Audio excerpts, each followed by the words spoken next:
G'day YouTube. Recently I've been asked how I've grafted my oranges and citrus in general, and I'll show you the method today. It's been quite difficult just being able to show you how to graft, just because I'll need both hands to show you, but I've been pruning today and I thought, hey, this is a good opportunity to show you how to graft it. So all you have to do is just select the right sort of wood and the right sort of branch.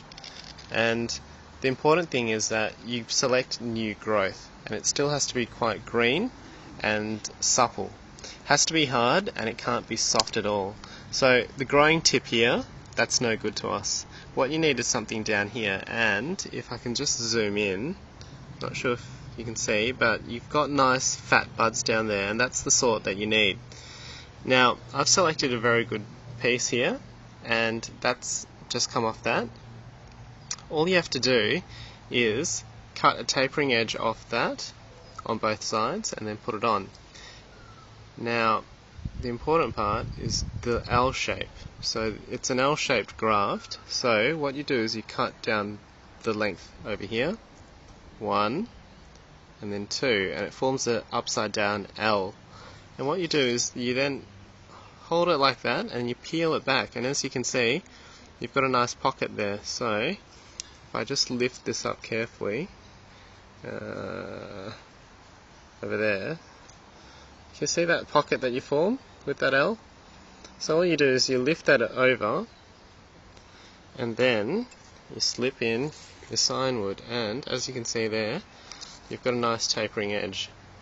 And if you don't mind, I'll just put this knife down, but I'll take it out just to show you what a tapering edge is. You see that? It's razor thin, and as you can see, it's not really curved, it's a nice straight shape, and even if it does curve, it doesn't really matter, because this isn't like an apple or a pear where it's hardwood. This is actually still soft and it's still living. So even if there's a slight curve to that edge, doesn't really matter, because the bark on this is very pliable. So the minute you tie it down tightly, what happens is it wraps around all those tiny curves, so it doesn't really matter about the fit so much. But I'll show you over here. So once you've got that L shape, you just slip it in like that, and as you can see, it fits in very easily.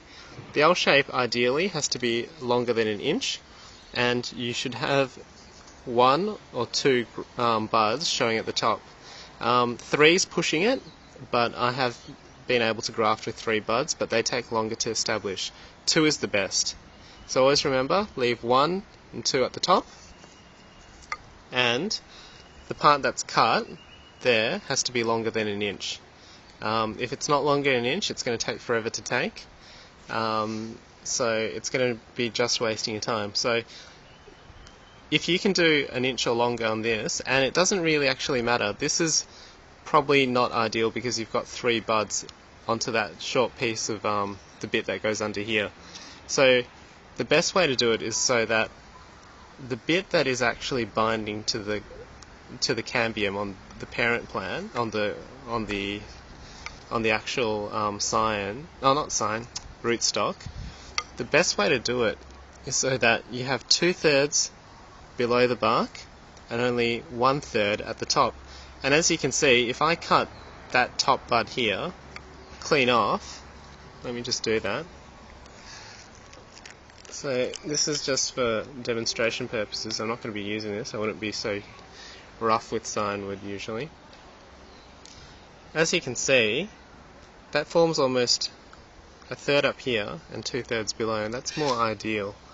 But I didn't realise using one hand is going to be so difficult.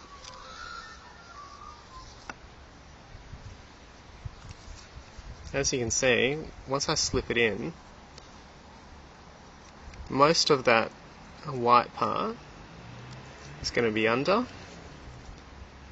there, and then what I do is I push it in deeply in there, and then what you do is you bind it tightly, and as you can see, you've got a very good bind. The tighter you do it, the more contact you have with the bark. And as you can see, the bark's extremely pliable. So you'll be able to graft very easily, just like that. Sorry for the one-handed video. It's probably extremely shaky and half of you are probably vomiting by now. But I think that's the only way I've been able to show you how I graft. And the binding's pretty simple. All you do is start from the bottom and bind it tightly, and I mean extremely tightly, to the point where you feel like you're strangling the plant.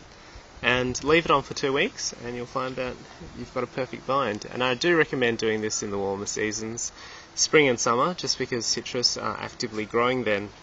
I'm just gonna, I'll show you some of my lemons as well. I'll be right back. Show you what I mean by too many lemons.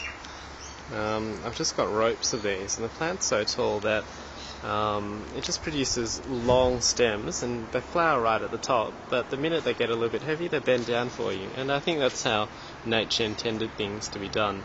It just gets heavy and all the fruit just comes straight down. So yeah, this is what I mean by ropes and ropes of lemons. Just far too many to be used.